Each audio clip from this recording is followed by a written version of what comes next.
Hello, ഞാൻ നിങ്ങളൊരു video കണ്ടില്ല ഇന്ന് രാവിലെ നമ്മൾ ശൈലാക്ഷറിനെ കുറിച്ച് ചെയ്തൊരു വീഡിയോ. അപ്പോൾ അതിൽ നിങ്ങൾ ഓള് സഫർ ചെയ്ത കാര്യങ്ങളൊക്കെ സംസാരിച്ചിട്ടുണ്ടായിരുന്നല്ലോ.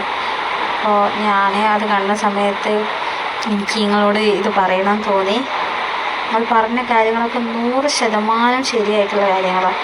കാരണം ഞാൻ അറിഞ്ഞ വ്യക്തിയാണ്, ഞാനവളെ ഒരു ഫ്രണ്ടാണ്, ഏറ്റവും അടുത്ത സുഹൃത്ത് തന്നെ പറയാം. കാരണം നമ്മൾ ഇങ്ങനെ ഓരോ തവണ സംസാരിക്കുന്ന സമയത്ത് ഓൾ പറഞ്ഞ ചില കാര്യങ്ങൾ വെച്ചിട്ട് നിങ്ങളിപ്പോൾ പറഞ്ഞത് ഞാൻ കണക്ട് ചെയ്തപ്പോൾ ഭയങ്കരമായിട്ട് അവൾ അനുഭവിച്ച ഒരു കുട്ടി തന്നെയാണ്. പക്ഷെ ഒരിക്കലും ഞാൻ അവൾ ചെയ്തത് ശരിയെന്ന് ഞാൻ പറയുന്നില്ല കേട്ടോ.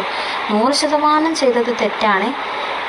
പക്ഷേ എന്നാലും ഓൾ ഒരുപാട് അനുഭവിച്ച കുട്ടി. ഇപ്പം ഞാൻ കുറേ വീഡിയോസിലൊക്കെ ഞാൻ കണ്ട് പ്രവാസിയുടെ ഭാര്യ കുറേ സുഖങ്ങളൊക്കെ അനുഭവിച്ച് അവനെ പറ്റിച്ച് പോയി എന്നൊക്കെ. പക്ഷെ ആ സുഖങ്ങളൊന്നും അവൾക്ക് കിട്ടിയിട്ടില്ല എന്നുള്ളതാണ് സത്യം. വോയിസ് ഇടുമ്പോൾ നിങ്ങൾ ഒരിക്കലും കരുതരുത് കേട്ടോ, ഞാൻ അവളെ അനുകൂലിക്കുന്ന ഒരാളാണെന്ന്. ഞാൻ ഇപ്പോഴും ഞാൻ ഒരേ സ്റ്റാൻഡിലാണ് നിൽക്കുന്നത്. കാരണം അവൾ ചെയ്തത് 100% ഇതല്ല ഓൾ ചെയ്യേണ്ട കാര്യങ്ങൾ. ഒന്നെങ്കിൽ നിങ്ങൾ പറഞ്ഞ മാതിരി വീട്ടിലേക്ക് തിരിച്ചു പോവാനോ വീട്ടുകാരോട് പറയാനോ ഒക്കെ ചെയ്യാനോ. പക്ഷെ മുന്നൊരിക്കൽ എന്നോട് പറഞ്ഞ കാര്യങ്ങൾ വെച്ചിട്ട് അവൾ വീട്ടിൽ പറഞ്ഞ് പിന്നെ എല്ലാം പ്രയാസങ്ങളും മാറുന്നുള്ള രീതിയിൽ ഹസ്ബൻഡിൻ്റെ വീട്ടുകാർ പറഞ്ഞുകൊണ്ടാണ് അവൾ തിരിച്ചു പോയത് എന്നുള്ളത് അവൾ എൻ്റെ അടുത്തും പറഞ്ഞിട്ടുണ്ടായിരുന്നു. എല്ലാത്തിനും ഒരു മാറി നിൽക്കുന്ന പ്രകൃതി അതിനോട് എല്ലാത്തിനും. കാരണം ഈവൻ ഇപ്പോൾ നമ്മളെവിടെ പോവുകയാണെങ്കിൽ നമ്മൾ വിളിക്കുന്ന സമയത്ത് പറയില്ല ഞാനിങ്ങനെ ഹസ്ബൻഡിൻ്റെ വീട്ടിലാണെങ്കിൽ പോയിക്കോളി എന്ന് പറഞ്ഞിട്ട് എല്ലാത്തിനും മാറി നിൽക്കുന്നു. മുന്നൊന്നും ഒരു 3 വർഷം മുന്നൊന്നും നമുക്ക് അവളെ കോണ്ടാക്ട് ചെയ്യാനേ പറ്റിയില്ല. കാരണം ആ സമയത്ത് ഒരു മൊബൈൽ ഫോൺ വരെ ഇല്ലാത്തൊരു ഇതായിരുന്നു. അപ്പോൾ പറയില്ല നമ്മളോട് മൊബൈൽ ഇല്ലായിട്ടാണെന്ന്. പിന്നെ ഒരിക്കലും ഞാനിങ്ങനെ അങ്ങനെ ചോദിച്ച സമയത്ത് അന്ന് എനിക്ക് മൊബൈൽ ഇല്ലായിരുന്നു, അത് കംപ്ലൈൻ്റ് ആയിപ്പോയി, ഇപ്പോഴാണ് എനിക്ക് മൊബൈൽ കിട്ടിയത്. അപ്പം ഞാൻ ചോദിച്ചു അതെന്താ ഇത്രയും കാലമായിട്ട് ഈ ഒരു മൊബൈൽ വാങ്ങാത്തതെന്ന് ചോദിച്ചപ്പോൾ എന്നോട് പറഞ്ഞു അതൊക്കെ വലിയൊരു സ്റ്റോറിയാണെന്ന് എന്നോട് പറഞ്ഞിട്ടുണ്ടായിരുന്നു. അതേപോലെ നിങ്ങളിപ്പോൾ ഇതിൽ GPay വരാനില്ല എന്നുള്ള പറഞ്ഞ കാര്യം, ഞാൻ ഒരു ദിവസം ഒരു സ്കാനർ എൻ്റെ കിട്ട് പറഞ്ഞ ഇതൊന്ന് പേ ചെയ്യുമോ. അപ്പോൾ ഞാൻ ചോദിച്ചു എനിക്ക് ഞാൻ എൻ്റെ ഇടാം. അപ്പോൾ എല്ലാവരുടെ കയ്യിൽ എപ്പോഴും ബാലൻസ് ഉണ്ടാവണമെന്നില്ലല്ലോ. അന്നപ്പോൾ ഞാൻ പറഞ്ഞു ഞാൻ എനിക്ക് ചെയ്യാമെങ്കിൽ ചെയ്തോ, ഞാനിപ്പോൾ കുറച്ച് തിരക്കിലാന്ന് പറഞ്ഞ സമയത്ത് എന്നോട് പറഞ്ഞു അതെല്ലാം എനിക്ക് അക്കൗണ്ട് ഇല്ലാത്തതുകൊണ്ടാണ്, എൻ്റെ ഉണ്ടെങ്കിൽ ചെയ്യില്ലെങ്കിൽ ഞാൻ വേറെ ആരെങ്കിലും കൊണ്ടുപോയി ഇടിയിപ്പിക്കാമെന്ന് പറഞ്ഞു. അപ്പോൾ ഞാൻ പറഞ്ഞു പ്രശ്നമില്ല, ഞാൻ ചെയ്യാന്നുള്ള രീതിയിൽ ഞാൻ പറഞ്ഞ് ആ പൈസ ഞാൻ ചെയ്തും കൊടുത്തു. അപ്പോൾ ഞാൻ ചോദിച്ചു അതെന്താ എനിക്ക് GPay ഇല്ല എന്നുള്ളത് ചോദിച്ച സമയത്ത് പറഞ്ഞില്ല, അത് ഞാനിതുവരെ അത് എടുത്തിട്ടില്ല എന്ന് പറഞ്ഞു. അപ്പോൾ ഞാൻ ഓർത്തു ചിലർക്കൊന്നും താല്പര്യം ഉണ്ടാവില്ല എന്നുള്ള രീതിയിൽ ഞാൻ പിന്നെ അതിനെക്കുറിച്ചൊന്നും ചോദിച്ചില്ല. അവളറിയുന്ന ഒരാളോട് ചോദിച്ചു അവളുടെ ലൈഫ് എങ്ങനെയാണെന്ന്. ഒരു കല്യാണ വീട്ടിൽ കണ്ട സമയത്ത് ഞാൻ ചോദിച്ച സമയത്ത് എല്ലാവരും പറഞ്ഞു പാവം കുട്ടിയാണ്, നല്ലൊരു കുടുംബിനിയാണെന്നുള്ള രീതിയിൽ എന്നോട് പറഞ്ഞിട്ടുണ്ടായിരുന്നു.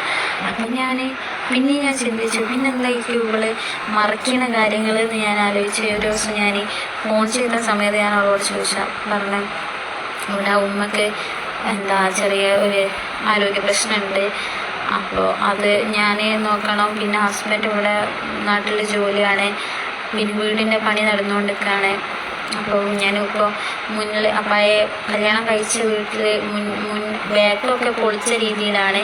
ഞാനിപ്പോൾ മുന്നിൽക്കൊരു ഷീറ്റ് ഇട്ടിട്ട് അവിടെയാണ് ഞാൻ നിൽക്കാറ്. അപ്പോൾ അങ്ങനെ കുറേ കാര്യങ്ങൾ എന്നോട് ഷെയർ ചെയ്തിട്ടുണ്ടായിരുന്നു. ഞാൻ നിങ്ങൾക്ക് അവളെ വോയിസ് എൻ്റെ കയ്യിൽ ഇല്ലാണ്ടായിപ്പോയി, ഞാൻ നിങ്ങൾക്ക് അയച്ചു തരാൻ വേണ്ടിയിട്ട്. അപ്പം ഞാൻ നോക്കിയിരുന്നു നിങ്ങൾക്ക് ഇപ്പോൾ ഒരു പ്രൂഫാക്കിയിട്ട് നിങ്ങളിപ്പോൾ എത്രത്തോളം നിങ്ങൾ വിശ്വസിക്കുന്ന എനിക്കറിയില്ല. പക്ഷേ എങ്കിൽ ഒരു പ്രൂഫാക്കിയിട്ട് ഞാൻ എൻ്റെ ഫോൺ മാറിയ സമയത്ത് ആ വോയിസ് ക്ലിപ്പൊക്കെ എൻ്റെ കയ്യിൽ നിന്ന് നഷ്ടപ്പെട്ടിട്ടുണ്ട്. നമ്മളതുപോലെ ഒരു കല്യാണ വീട്ടിൽ കണ്ട സമയത്താണ് ഞാൻ അവളോട് ഒന്നുകൂടെ സംസാരിച്ച് തുടങ്ങിയത്. കാരണം ഫോണിലൂടെ ഇപ്പോൾ എനിക്ക് ലിമിറ്റേഷൻസ്, ഞാനിവിടെ പുറത്ത് വർക്ക് ചെയ്യുന്ന ഒരാളാണ്. അപ്പോൾ എനിക്ക് അങ്ങനെ അധികം സംസാരിക്കാനും കമ്മ്യൂണിക്കേറ്റ് ചെയ്യാനും പറ്റാറില്ല. എന്നാലും ഞാൻ വിളിക്കുന്ന സമയത്തൊക്കെ ഭയങ്കര സൗണ്ട് കുറച്ചിട്ടാണ് വോയിസിടെ. ഞാൻ ചോദിച്ചിട്ടുണ്ടായി ഇങ്ങനെ വോയിസ് ഇടുന്നത്. അപ്പോൾ എന്നോട് പറഞ്ഞു സിസ്റ്ററിലോ ഇവിടെ ഉണ്ട്, അതുകൊണ്ടാണ് ഞാൻ അങ്ങനെ സിസ്റ്ററിലോ പിന്നെ അതേപോലെ മദറിലോ ഒക്കെ അടുത്തുണ്ട്. അതുകൊണ്ടാണ് ഞാനിങ്ങനെ സൗണ്ട് കുറച്ച് സംസാരിക്കുന്നത്. എനിക്ക് മനസ്സിലാവൂലേ എന്നുള്ള, വോയിസ് ക്ലിയർ ആവൂലേ എന്നുള്ള രീതിയിൽ എന്നോട് ചോദിച്ചു, കേൾക്കുന്നില്ലേ എന്നുള്ള രീതിയിൽ. അപ്പോൾ എന്നോട് പറഞ്ഞാൽ അതിപ്പോൾ എനിക്ക് ശീലമാണ്. ചിലപ്പോൾ ഞാനിവിടെ സംസാരിക്കുന്ന സമയത്ത് ചിലപ്പോൾ സിസ്റ്ററിലോ അടുത്തുണ്ടാവും, അപ്പോൾ അവൾ ഇത് ശ്രദ്ധിക്കുന്നുണ്ടാവും. എനിക്ക് ടൈപ്പ് ചെയ്ത് പറഞ്ഞു. ഞാൻ ചോദിച്ചു, സിസ്റ്ററിലോ ഭയങ്കര സ്ട്രിക്റ്റ് ആണോ ചോദിച്ചു. അപ്പോൾ പറഞ്ഞാൽ കുറച്ച് സ്ട്രിക്റ്റ് ആണ്. കാരണം ഞാൻ ഇപ്പോൾ അവളുടെ വീട്ടിലാണെന്ന് പറഞ്ഞു, സിസ്റ്ററിലോൻ്റെ വീട്ടിലാണ്. അതുകൊണ്ടാണ് ഞാൻ ഒന്നുകൂടെ സൗണ്ട് കുറച്ചത്. കാരണം അവൾ മേ ബി ശ്രദ്ധിക്കുകയാണെങ്കിൽ മോശമല്ലേ എന്നുള്ള രീതിയിൽ ഇവൾ എന്നോട് പറഞ്ഞിട്ടുണ്ടായിരുന്നു. ഞാൻ ചോദിച്ചു, ഇവിടെ എങ്ങനെ ഇവിടെ താമസിക്കാൻ പോയതാണോ? അങ്ങനെ അല്ല, അത് ഞാൻ ഇടയ്ക്കിടയ്ക്ക് ഇങ്ങോട്ട് വരാറുണ്ട്. ഇവിടെ കുറച്ച് പണിയൊക്കെ ഉണ്ടാകുമ്പോൾ ഒളിഞ്ഞ് വിളിക്കൂ. അപ്പോൾ ഞാൻ ആ പണികളൊക്കെ ചെയ്യും.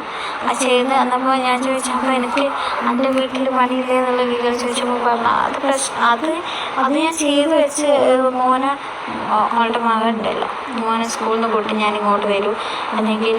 അപ്പോൾ ഞാൻ ചോദിച്ചു, അപ്പോൾ ഹസ്ബൻഡ് ഒന്നും പറയില്ല എന്നുള്ളത് ഞാൻ ചോദിച്ചപ്പോൾ പറഞ്ഞു, ഇല്ല അതിപ്പോൾ നമ്മൾ ആട്ടും ഇങ്ങോട്ടും ചെയ്ത് കൊടുക്കുന്നതിനൊക്കെ അതിനൊന്നും ഇപ്പം എന്ത് പറയാനാന്നുള്ള രീതിയിൽ എന്നോട് ചോദിച്ചു.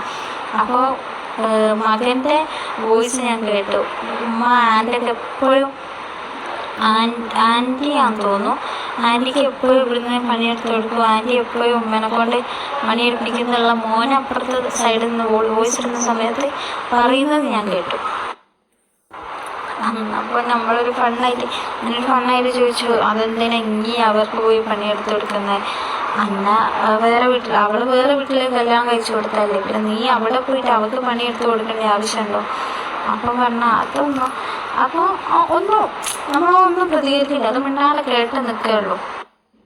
പിന്നെ ഒരു ദിവസം കുറേ ഗ്യാപ്പിന് ശേഷം ഞാൻ ഒരു ദിവസം എന്തോ ഒരു സ്റ്റാറ്റസ് ഉണ്ടപ്പോൾ ഞാൻ അതിന് റിപ്ലൈ ചോദിച്ചു, എവിടെയാണെന്നൊക്കെ ചോദിച്ച സമയത്ത് പറഞ്ഞാൽ ഞാൻ എൻ്റെ വീട്ടിലുണ്ട്.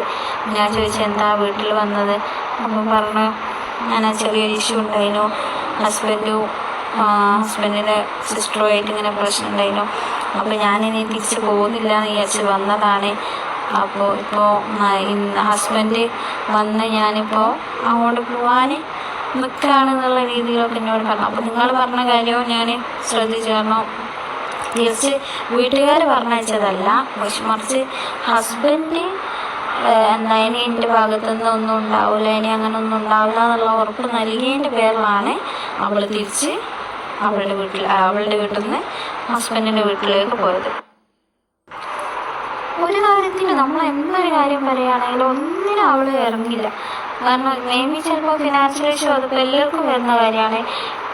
എല്ലാവരുടെ ലൈഫിലും നേരിടാൻ പോകുന്ന പ്രശ്നങ്ങളാണ്. എപ്പോഴും ഇപ്പോൾ ഇവരെ പോണ പൈസയും കാര്യങ്ങളും ഉണ്ടാവണമെന്നില്ലല്ലോ.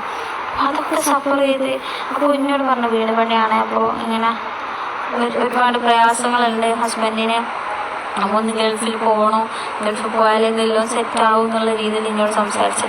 അപ്പം ഞാൻ പറഞ്ഞു, ഇതിനുള്ള നോക്കിക്കൂടെ എന്ന് പറഞ്ഞപ്പോൾ ഹസ്ബൻഡിന് താല്പര്യമില്ല പോകാൻ. അപ്പം പിന്നെ ഞാനെങ്ങനെ പറഞ്ഞേക്കാന്ന് ചോദിച്ചു. ഞാൻ പറഞ്ഞു, നിങ്ങളെ പ്രശ്നങ്ങൾ മാറാനല്ലേ എനിക്ക് ആ ഷെഡിൽ ഞാൻ പറഞ്ഞില്ലേ, ആ ഷെഡിൽ നിന്നൊന്ന് മാറി താമസിക്കേണ്ടതെന്ന് ചോദിച്ചപ്പോൾ പറഞ്ഞു, അതെ പക്ഷെ അത് ഞാൻ മാത്രം വിചാരിച്ചാൽ നടക്കുന്ന കാര്യമില്ലല്ലോ. അപ്പോൾ ഹസ്ബൻഡ് പോവുകയാണെങ്കിൽ തന്നെ ഈ വീടിന് ഇപ്പോൾ നിൽക്കുന്ന ഷെഡിന് ഒരു അടിച്ചുറപ്പില്ല. അപ്പോൾ എന്തെങ്കിലും ആക്കി ആ വീട്ടിൽ ഒരു റൂമെങ്കിലും വൃത്തിയാക്കിയിട്ട് അതിലേക്ക് മാറാൻ ശ്രമിക്കണം, അങ്ങനെ പോകാൻ പ്ലാൻ ഉണ്ടെങ്കിൽ എന്നുള്ള രീതിയിൽ പറഞ്ഞു. അപ്പോൾ പിന്നെ ഞാനിങ്ങനെ ഓരോ കാര്യങ്ങൾ സംസാരിക്കുമ്പോൾ എപ്പോഴും ഒരു സങ്കടം തയ്ച്ച രീതിയിലുള്ള സംസാരങ്ങളായിരിക്കും. എപ്പോഴും എന്തിനൊക്കെ ആഗ്രഹിച്ച് എവിടെ എത്താൻ പറ്റാത്ത. പക്ഷെ ഒരിക്കലും ഒരു ഹസ്ബൻഡിൻ്റെ മുറ്റം അവൾ പറഞ്ഞിട്ട് ഞാൻ കേട്ടില്ല കേട്ടോ. അല്ലെ ഹസ്ബൻഡ് ചെയ്തു. ഹസ്ബൻഡ് മൊത്തത്തിലൊരു സൈലൻറ്റ് പേഴ്സണായിട്ട് എനിക്ക് തോന്നി. കാരണം നമ്മളൊരു വോയിസ് എടുക്കുമ്പോൾ പോലും അല്ലെങ്കിൽ അവിടുന്ന് പോലും അങ്ങനെ പോലും ഒരു സൗണ്ട് ഞാൻ കേട്ടിട്ടോ അറിഞ്ഞിട്ടോ ഒന്നുമില്ല. അപ്പോൾ എനിക്ക് നിങ്ങൾ പറഞ്ഞത് ഞാൻ കണക്ട് ചെയ്തപ്പോൾ എനിക്ക് തോന്നി സിസ്റ്ററിലോ ആയിരിക്കും അവളുടെ ഇഷ്യൂ എന്നുള്ളത്. കാരണം ഞാൻ ഇങ്ങനെ മോൻ പറഞ്ഞ വോയിസും അതേപോലെ അവൾ അവിടെ പണിയെടുക്കാൻ പോയ രീതിയിലൊക്കെ പറഞ്ഞ സമയത്ത് നിങ്ങൾ പറഞ്ഞ വോയിസും കൂടെ തൊട്ട് ഞാൻ കണക്ട് ചെയ്തു. അത് ശരിയാവാം എന്നല്ല, ശരിയാണ്.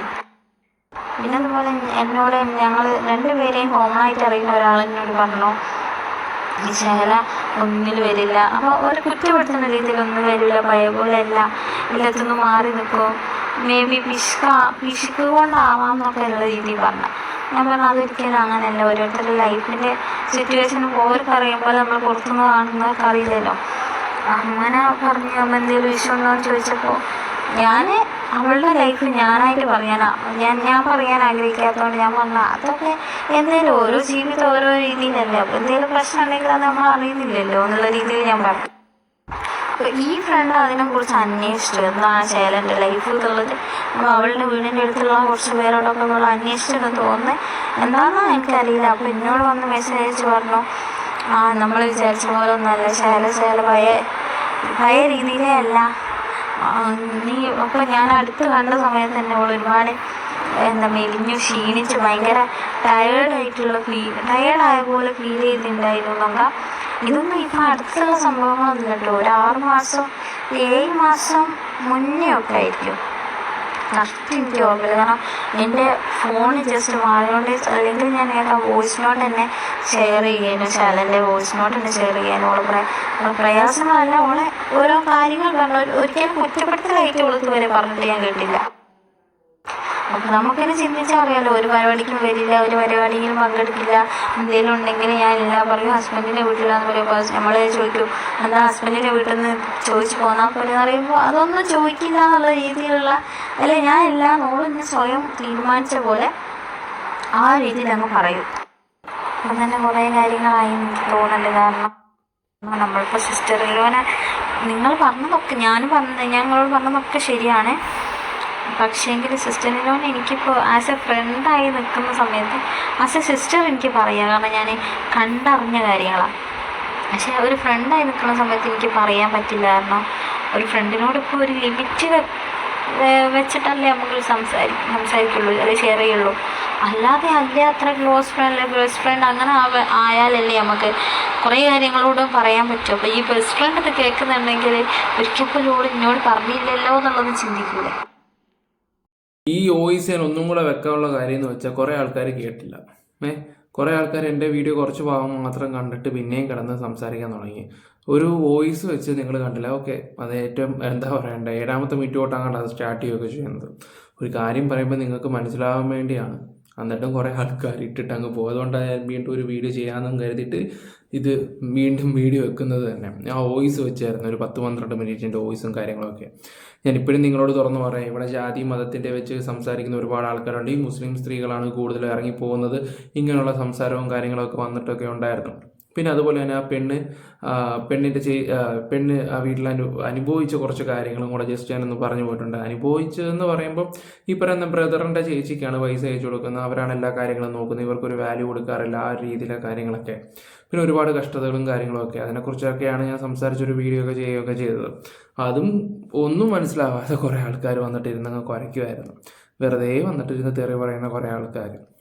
അതുകൊണ്ട് മാത്രമാണ് ഞാനിവിടെ വെച്ചിരിക്കുന്നത്. പിന്നെ ഒരു കാര്യം ഞാൻ തുറന്നു പറയാം, ഇവിടെ നമ്മൾ ഒരു വിഷയം വരുമ്പോൾ 2 ഭാഗം കേൾക്കാൻ ശ്രമിക്കണം. എൻ്റെ ഒരു അഭിപ്രായമാണ് ഞാൻ ഈ പറയുന്നത്. കാരണം പല കേസുകളിലാണെങ്കിലും പലവരെയൊക്കെ പോലീസ് നിരപരാധികളെ കൊണ്ടുപോയിട്ട് ന്യൂസിൽ മൊത്തം അവന്മാർ പീഡിപ്പിച്ചു, ദ്രോഹിച്ചു, അങ്ങനെയുള്ള കാര്യങ്ങളൊക്കെ വരുമൊക്കെ ചെയ്യുന്നത്. പക്ഷെ അവൻ നിരപരാധിയാണെങ്കിൽ എന്തെങ്കിലും പുറത്ത് വന്നിട്ടുണ്ടോ? ഇതിനെക്കുറിച്ചൊക്കെ നമ്മൾ സംസാരിക്കേണ്ട ആവശ്യമില്ലേ? ഞാനങ്ങനെ എൻ്റെ എന്തെങ്കിലുമൊക്കെ തെളിവ് കിട്ടി കഴിഞ്ഞാൽ ഉള്ള പോലെ തുറന്നടിച്ച് പറയുകയൊക്കെ ചെയ്യും. തെളിവാണ് ഇവിടെ മെയിനായിട്ട് വേണ്ടത്. ഓക്കെ, എന്ന് വെച്ചാൽ ഈ പെണ്ണിനെ സപ്പോർട്ട് ചെയ്യുന്നില്ല, ഇവർ ചെയ്ത ഏറ്റവും വലിയ തെറ്റായിട്ടുള്ള കാര്യങ്ങളൊക്കെ തന്നെ. ഞാൻ മുമ്പ് ഒരു എക്സാമ്പിൾ പറഞ്ഞതാണ്, ഇവരേത് തെറ്റാണ്. ആ കുട്ടി ശരിക്കും വിഷമിക്കും. കൊണ്ടുപോയി അവൻ്റെ വൈഫും കുട്ടികളും ഒക്കെ ശരിക്കും വിഷമിക്കുകയൊക്കെ ചെയ്യും. ഞാൻ ഇപ്പോഴും ഓടിച്ചിട്ട് അങ്ങ് സംസാരിച്ച് പോവാണ്. കാരണം ഈ ഒരു കോണ്ടൻറ്റ് കാരണമായിട്ട് കുറേ ആൾക്കാർ നമ്മുടെ മണ്ടയ്ക്കോട്ട് കയറാൻ വരികയൊക്കെ ചെയ്യുന്നുണ്ടായത്. പക്ഷേ ഞാൻ ഓക്കെയാണ്, എനിക്കൊരു വിഷയമായിട്ടുള്ളതല്ല. എനിക്കിപ്പോഴും ഉള്ള കാര്യം ഉള്ള പോലെ പറയണമെന്നാണ് താല്പര്യം. അതുകൊണ്ടാണ് ഞാൻ ഒന്നും കൂടി ഈ വോയിസ് നിങ്ങൾക്ക് വെച്ച് തരുന്നത്. ഓക്കെ, എന്തായാലും കാര്യങ്ങളൊക്കെ മനസ്സിലായെന്ന് തോന്നുന്നുണ്ട്. വീഡിയോ മൊത്തമായിട്ട് കാണുക. ഈ ഒരു വീഡിയോ വെച്ചിട്ടും ഈ ഒരു സംസാരം വെച്ചിട്ടും വിലയിരുത്തൽ ഞാൻ ഓടിച്ചിട്ട് സംസാരിച്ചത് മാത്രമേ ഉള്ളൂ. ഓക്കെ, നിങ്ങളുടെ അഭിപ്രായങ്ങൾ എന്തെങ്കിലും കമൻറ്റ് ബോക്സിൽ രേഖപ്പെടുത്തുക. Bye, love you guys.